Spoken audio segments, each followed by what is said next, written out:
ప్రతిక్షణం సమాజం కోసం మీ మిత్ర న్యూస్. దేవాలయ భూములను కాపాడాల్సిన బాధ్యత ప్రతి ఒక్క పౌరులపై ఉందని, అక్రమంగా కబ్జా చేసిన వారిని వదిలిపెట్టే ప్రసక్తి లేదని న్యాయస్థానాలలో పోరాటం చేస్తామని ప్రముఖ సామాజిక సేవకులు అనిల్ కుమార్ అన్నారు.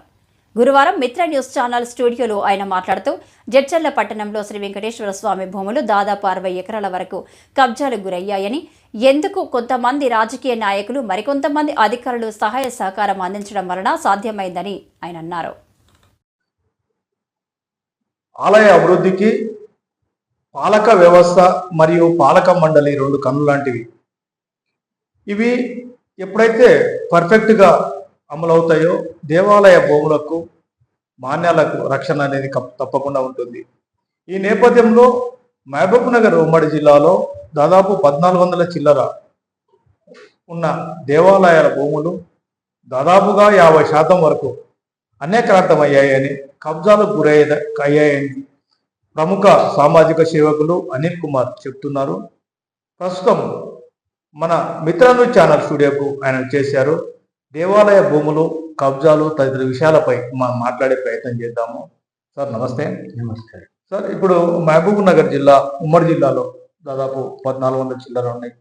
దాంట్లో ఏబిసి ప్రకారంగా అంటే మొత్తం యాక్చువల్గా 1400 చిల్లర ఉన్నాయి దాదాపుగా మనకు ఉన్నట్టు మనకు లెక్కలు చెప్తున్నాయి. అయితే ఏబిసి ప్రకారంగా 50 వరకు 1340 దేవాలయాలు ఉన్నాయి మనకు లెక్క చెబుతున్నాయి. ఏబిసి ప్రకారంగా 50 వరకు దేవాలయాలు ధూప దీప నైవేద్య కార్యక్రమాల స్కీమ్ కింద కూడా నడుస్తుంది. అయితే ఈ మీరు భూములు కబ్జాలని ఏదైతే ఆరోపిస్తున్నారో పాలక వ్యవస్థలు తర్వాత ఇవన్నీ కరెక్ట్గా పనిచేస్తున్నాయి, మళ్ళీ ఎందుకు కబ్జాలు అవుతున్నాయి అంటారు? ఉమ్మడి మహబూబ్నగర్ జిల్లాలో దాదాపు 14,000 ఎకరాలలో 2,000 ఎకరాల వరకు అన్యాక్రాంతమైనాయి. అంటే ఇక్కడ ఏ వ్యవస్థ కూడా పనిచేయనట్టు అర్థమవుతుంది మనకు. ఏమవుతున్నదంటే ఇక్కడ రాజకీయ నాయకుల ఒత్తిడులు ప్లస్ ఇక్కడ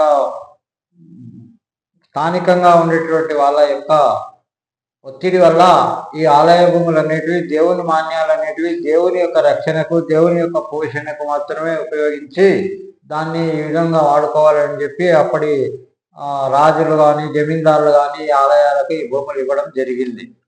అట్లా మొత్తం దాదాపు 14,000 ఎకరాల చిగ్గర మన ఉమ్మడి మహబూబ్నగర్ జిల్లాలో కలవు. ఇందులో చాలా భాగం ఇప్పుడు దాదాపు 2,000 ఎకరాల భూములు అన్యాక్రాంతమైంది. ఈ అన్యాక్రాంతం అవడానికి అధికారుల యొక్క కరెక్టు దాన్ని పర్యవేక్షణ లేదు. ఇంకోటి కూడా ఎవరో ఏమొచ్చింది, ఏం చేస్తున్నారు అనే ఒక విషయం కూడా దేవాదాయ శాఖ పరిధిలో అంత ఇదిగా లేదు. కనుక ఏమవుతుందంటే ఇప్పుడు వచ్చిన అధికారులు ఏదో తూతూ మంత్రంగా రావడం, ఇక్కడ కరెక్ట్ పర్యవేక్షణ లేకపోవడం, ఇట్లా ఆలయాల భూములు కబ్జాలోకి వెళ్ళిపోయినాయి. అప్పుడు తక్కువ ధరకున్న యొక్క భూములు ఇప్పుడు కోట్ల రూపాయలలో రావడం వల్ల ఈ ఆలయ భూములు అనేటివి కనుమరుగైపోతున్నాయి రాను రాను. ఇప్పుడు ఉమ్మడి జిల్లాలో ప్రస్తుతం ఇప్పుడు పెద్దకొల్లిపల్లి మండలం ఉంది. ఇప్పుడు మన ఉమ్మడి జిల్లా లెక్కేస్తే గణాంకాల ప్రకారంగా అధికారులు చెప్పిన మహబూబ్ నగర్ జిల్లాలో 2,242 ఎకరాలు 5 గుంటలు ఉన్నట్లు తెలుస్తుంది.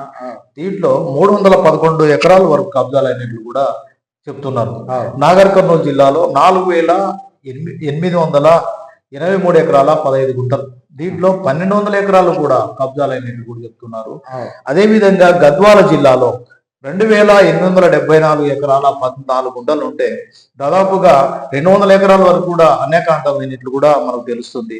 అదేవిధంగా వనపర్తి జిల్లాలో 3,998 ఎకరాల 5 గుంటల భూమి ఉంటే దాంట్లో దాదాపుగా 2,000 ఎకరాలు దాదాపు 2,000 ఎకరాలు కూడా కబ్జా అయినట్టు కూడా చెప్తున్నారు. అదే నారాయణపేట జిల్లాలో 1,463 ఎకరాల 24 గుంటలు ఉంటే దాదాపు 115 ఎకరాల వరకు కూడా కబ్జాలు చేసినట్టు. అసలు ఈ కబ్జాలు చేయడానికి ఏ విధంగా ఉంటుంది? యాక్చువల్గా దేవాదాయ భూములు రిజిస్ట్రేషన్ కావు, అవి అమ్మడం కొనడం నేరం అంటాం. నేరం అనేది చట్టం చెబుతుంది. ఏ విధంగా రిజిస్ట్రేషన్ అవుతున్నాయి అంటారు మీరు? ఇప్పుడు ఆలయాలు కానీ ఆలయాల అధికారులకు వ్యవస్థ కరెక్ట్ నడిస్తే ఈ భూములు రిజిస్ట్రేషన్ అనేది, భూములు అన్యాక్రాంతం అనేది జరగదు. అయితే వీళ్ళు ఏం చేస్తుంటే ఆలయాలలో పర్యవేక్షణ కరెక్ట్ లేదు. ఇంకోటి ఇక్కడ ఉండేటటువంటి యొక్క స్థానికులతోటి ఇక్కడ రాజకీయ నాయకులు కానీ అధికారులు కానీ వాళ్ళతో పొల్యూషన్ అవ్వడం జరిగి ఈ భూముల విలువలు ఎక్కువైనప్పటి నుంచి ఈ భూములని ఒకదాని ద్వారా ఒకటి అన్యాక్రాంతానికి గురి అవుతున్నాయి. అంటే ఇప్పుడు ఈ అన్యాక్రాంతం అంటే ఇప్పుడు అధికారులను ఎవరో ఒక తప్పు చేసిన అధికారులను ఒక తప్పు చేసిన రాజకీయ నాయకులు మొత్తం వ్యవస్థను మనం తప్పు కొట్టడం కరెక్ట్ కాదు. కాకపోతే ఇప్పుడు జడ్చర్ల విషయం చెప్తామనండి. జడ్చర్ల పట్టణ నడిపోతున్నాం, శ్రీ వెంకటేశ్వర స్వామి ఆలయం ఉంది. ఆ విషయం మీరు కూడా ఎన్నోసార్లు మీడియా ముందు చెప్పారు. అది ఎన్ని ఎకరాలు ఉంది, ఎన్ని ఎకరాలు కబ్జాలు అయినాయని మీరు జడ్చర్లలో 102 ఎకరాల 20 గుంటల శ్రీ వెంకటేశ్వర స్వామి భూములు కబ్జాలకు గురి అయినాయి. ఇప్పుడు ఇక్కడ ఏమైందంటే అన్యాక్రాంతమైన భూముల విలువ దాదాపు 1200 కోట్ల రూపాయల వరకు కేవలం జడ్చర్ల మాత్రమే ఉన్నాయన్నమాట. ఆ విలువలో మేము ఎన్నోసార్లు దీనిపైన ఎండోమెంట్ అధికారులకు రాష్ట్ర స్థాయిలో మరియు అక్కడ తహసీల్దార్ ఆలయంలో కూడా ఎన్నోసార్లు నేను రిప్రజెంటేషన్ చేయడం జరిగింది. ఆ రిప్రజెంటేషన్ చేసిన అప్పటి నుంచి ఇప్పుడు కేవలం ఒక 20 ఎకరాలు మాత్రమే మిగిలింది. మిగతా భూమి అంతా అన్యాక్రాంతానికి గురైంది.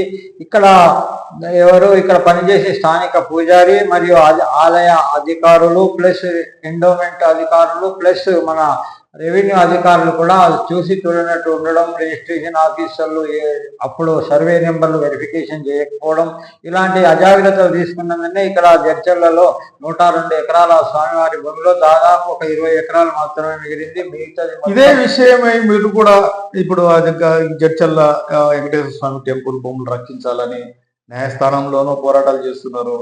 అట్ ది సేమ్ టైం లోకాయుక్తలో ఫిర్యాదు చేయడం వలన లోకాయుక్త ఆఫీస్ అధికారులు కూడా రావడం జరిగింది, ఎంక్వైరీ చేయడం జరిగింది. వాటి సర్వే చేసినారా లేదా ఇంతకుముందు? అందులో లోకాయుక్త అధికారులు 15 రోజుల లోపల సర్వే కంప్లీట్ రిపోర్ట్ ఇవ్వాలని లోకాయుక్త ఆదేశించినట్టు కూడా మనకు తెలిసింది. కానీ ఇంతకుముందు అధికారులు వాటికి సంబంధించిన రిపోర్ట్ ఇచ్చారా? ఇస్తే ఎటువంటి చర్యలు తీసుకున్నారు? ఇప్పుడు లోకాయుక్త అధికారులు ఇక్కడ భూములను పర్యవేక్షించి భూములు అన్యాక్రాంతానికి గురైనాయి అని చెప్పి మొత్తం మన ఉమ్మడి జిల్లా యొక్క అధికారులు మొత్తం అక్కడ ప్రజెంట్ అయినారు. అప్పుడు దేవాదాయ శాఖ అధికారులు ప్లస్ మన ల్యాండ్ రెవెన్యూ అధికారులు భూకొలతల ఆఫీసర్లు కూడా ప్లస్ మన మున్సిపల్ శాఖ కమిషనర్ గారికి కూడా అన్ని విషయంలో అన్ని యొక్క రికార్డులు తీసి ఒక 10-15 రోజుల లోపల మొత్తం సర్వే చేసి బౌండరీ ఫిక్స్ చేసి దాని యొక్క నివేదిక ఏమని చెప్తే ఈ రోజు వరకు కూడా వాళ్ళు సర్వే చేసింది లేదు. ఇంతవరకు కూడా ఎలాంటి రికార్డులు నాకు ఇవ్వడం లేదు. అదే విధంగా ఇప్పుడు మన దేవరకద్ర నియోజకవర్గం డోకూరు విలేజ్ కావచ్చు, తర్వాత చిన్న రాజమూరు ఆంజనేయ స్వామి టెంపుల్ సంబంధించిన భూములు కూడా ఉన్నాయి. వాటికి కింద కూడా కొద్దిగా అంటే కొద్ది భూమి అంటే దాదాపు చిన్న రాజమూరు 44 ఎకరాలు ఉన్నట్టుంది. దాంట్లో కూడా అన్యాక్రాంతమైందని మీరు ఆరోపిస్తున్నారు. ఎన్ని అన్యాక్రాంతమైందని చెప్తున్నారు? దాదాపు అక్కడ 30 ఎకరాల భూమి అన్యాక్రాంతం అయింది. 30 ఎకరాల భూమి అన్యాక్రాంతమైనట్టు నేను మొత్తం కూడా మన ఎండోమెంట్ కమిషనర్ కానీ ప్లస్ రాష్ట్ర కమిషనర్ కూడా ఉత్తరం రాయడం జరిగింది, కలిసి కూడా చెప్పడం జరిగింది.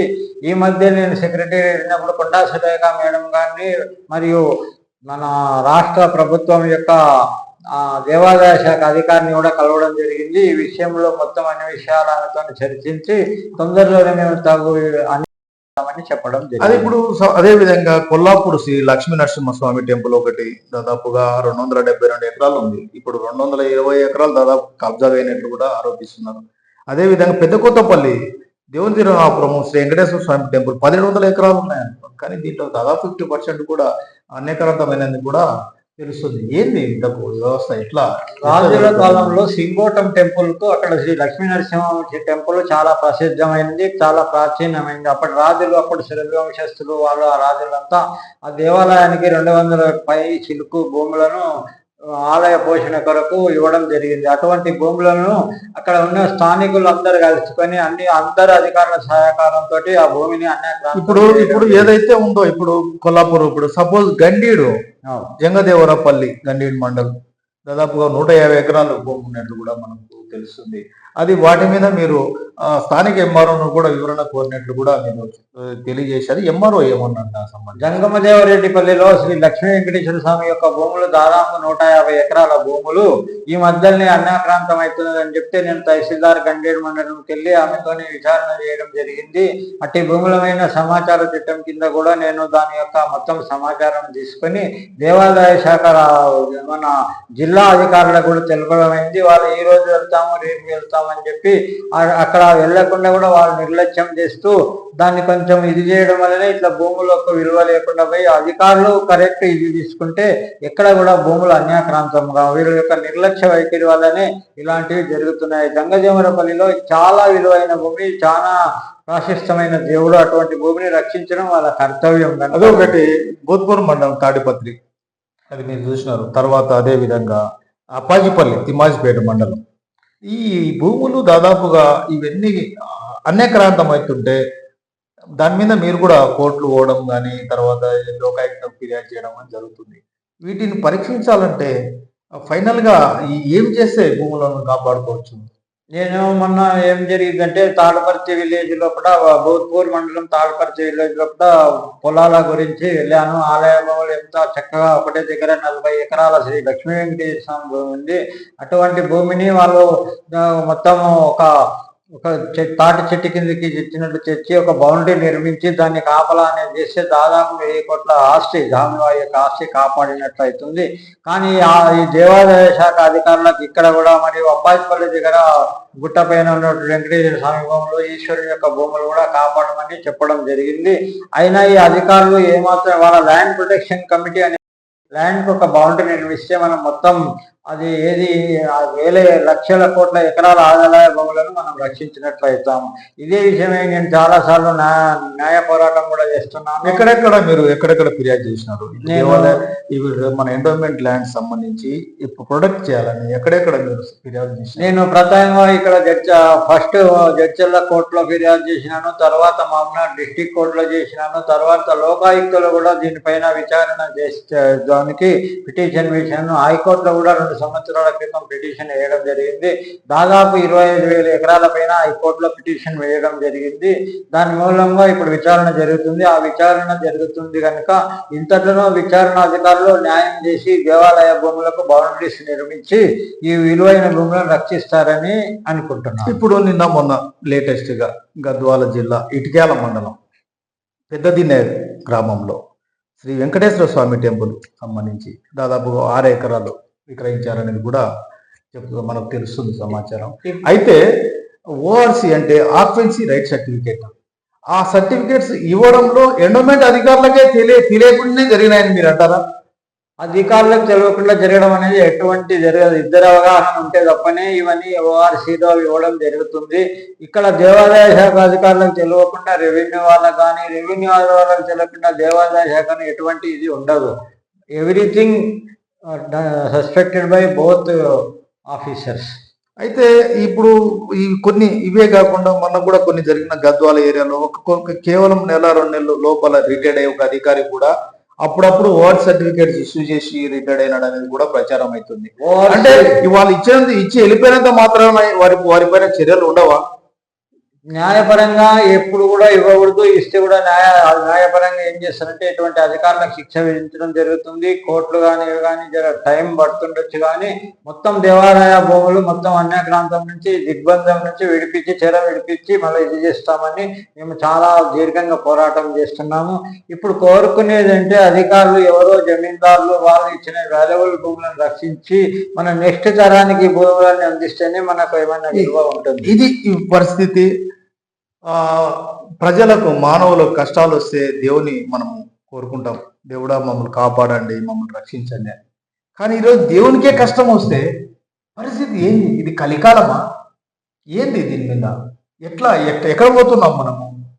దీని విధంగా మనం ఏ విధంగా చూడొచ్చు? ఇది ఆఫ్ మనీకి కొందరు బాగా అలవాటు పడిపోయి ఈ విధమైన ఒకటి రాజకీయ నాయకుల యొక్క ప్రేరేపణతో మరి లోకల్ ఉండే లీడర్స్ ప్రేరణతో దైవ భక్తి ఈ భక్తి అనేది ఏం లేదు, అవన్నీ వస్తాయి, ఎవరో ఇచ్చారు ఏమో చేశారు అమ్ముకొని మనం సొమ్ము చేసుకుందాం అనే ఒక ఉద్దేశంతో తప్ప అధికారులు గట్టిగా ఇది చేసి మొత్తం ప్రొటెక్షన్ అనేది వాళ్ళ చేతిలో తీసుకొని ఏర్పడితే ఇది పెద్ద పని కాదు. ఇవన్నీ కట్టుదిట్టం చేయడానికి కనీసం ఒక 40 రోజుల్లోనే ఎక్కడ భూములు అక్కడ బౌండరీస్ ఫిక్స్ చేసి ఎక్కడ దేవాలయ భూముల యొక్క వాల్యుబుల్ భూములను రక్షించి ఒక కమిటీ ఏర్పాటు చేసి ఆ కమిటీకి బాగా అప్పుడప్పుడు మధ్యలో స్పాట్ ఇన్స్పెక్షన్, సడన్ ఇన్స్పెక్షన్ ఇప్పుడు జరుగుతాయి. ఇప్పుడు దాదాపుగా 8-9 నెలలు అవుతుంది కాంగ్రెస్ పార్టీ ఆ ప్రభుత్వం ఏర్పడ్డది. ముఖ్యమంత్రి రేవంత్ రెడ్డి నాయకత్వంలో కూడా ఇటువంటి ఆక్షేపించేది లేదు, తప్పులు జరిగితే వదిలేది లేదని కుంటల్లో, చెరువుల్లో, FTL భూములలో కూడా ఉన్నది. హైడ్రా తరహాలో అన్ని జిల్లాలలో ఏర్పాటు చేసి కూలగొడతామని కూడా చెప్తున్నారు. అదేవిధంగా ముఖ్యమంత్రి రేవంత్ రెడ్డి ఆదేశాలు స్ట్రిక్ట్గా ఉండడం వలన అక్రమంగా చేసే అధికారులు కావచ్చు, అదే రాజకీయ నాయకులు కావచ్చు కొద్దిగా భయపడుతున్నారు కూడా చెప్పవచ్చు. కాకపోతే రాజకీయ వ్యవస్థలను, రెవెన్యూ వ్యవస్థలను ఎవరో ఒక్కరు చేసిన అధికారి తప్పును మన అందరినీ అనడం కాదు. కాకపోతే చట్టానికి ఎవరు అతిథి కాదనేది మీ వాదన, అంతే కదా? అంతే. ఇది నేడు ప్రభుత్వ భూములను కాపాడాల్సిన బాధ్యత ప్రతి ఒక్క పౌరుని పైన ఉందని, ప్రభుత్వ భూములను కాపాడి రాబో తరాలకు మనం అందించాలని తెలియజేస్తున్నారు. మిత్ర న్యూస్ ఛానల్ నుండి MV రమణ, మహబూబ్ నగర్.